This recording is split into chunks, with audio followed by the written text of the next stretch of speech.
Hi there, welcome to another Dave's Desk here in the study. Today we're flying on from our reflections in Kings. We're going to be looking at the story of Isaiah. If you've not spent any time in Isaiah or given it much study, just heard readings from it, I really would encourage you to get into the book. Grab yourself some reading notes, grab yourself some support, because there's a lot there to get into, easy to get slightly overwhelmed. But Isaiah is a book of prophecy, which means that it's a book written by someone who's been inspired by God, to whom God has revealed what he's doing in the world and how his actions are shaping the world and how they'll go on to shape the world. And it has a fairly complex narrative to it, and if you've not studied the history, it can be quite confusing, which is why it's good to get study notes. But essentially it starts off with this image of Israel as a vineyard, a place that should be full of fruit, full of life, but actually is not fruitful, is decaying. The walls are breaking down and the brambles are taking over. And there's a promise of something new coming, a new leader, a new king, someone who will be from the root of Jesse, so from the line of King David. But that before that starts, that can come to be, there'll be a time of pain, a time of struggle, a time of people turning away from God and God allowing them to turn away from him, giving them over to their own desires, and that will lead to real struggles for the nation. But that once that time has been completed, a servant will be raised up from the nation, and this servant will suffer in all sorts of ways through no fault of their own. The servant will be put through excruciating trials and will die in order to heal the nation. But that following that there will be a time of rejoicing, a new life, a new victory, a time of real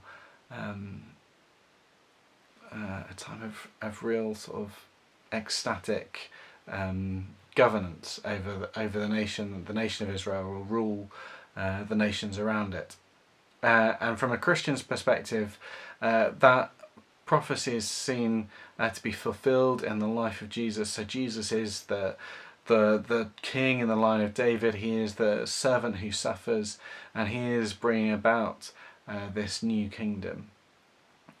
And there's some real reassurance in reading that prophecy, because these are words that were written down hundreds and hundreds of years before Jesus was born.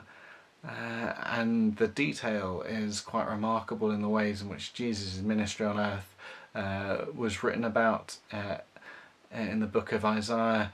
And we get that sense of God revealing what's happening through this work in order to show his sovereignty over it. So we know that the suffering of Jesus on the cross was necessary and not an accident, because God said it was going to happen. And so there can be a real reassurance that when we see things that we think, oh, how can that ever turn to good? We know that God is sovereign over those things. And it's also a sense in which, as human beings, we tend to focus very much on the few steps in front of us, the parts of the path that we can see, and if that's leading in the wrong direction, if that's rough and strewn with stones and is difficult to walk upon, we think, oh, that's it, that must be how the whole path is going to be. And the role and the gift that we get in these words of prophecy is this understanding that God sees the whole path. His perspective is much deeper and much fuller than ours, so that we can take the ups and downs of life with a degree more of calm and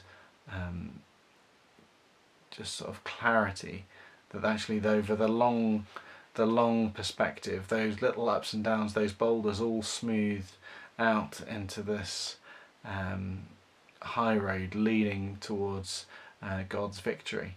And I think today, if we're feeling like we can't see the path ahead, if we can't navigate those things, then we can be reassured by that.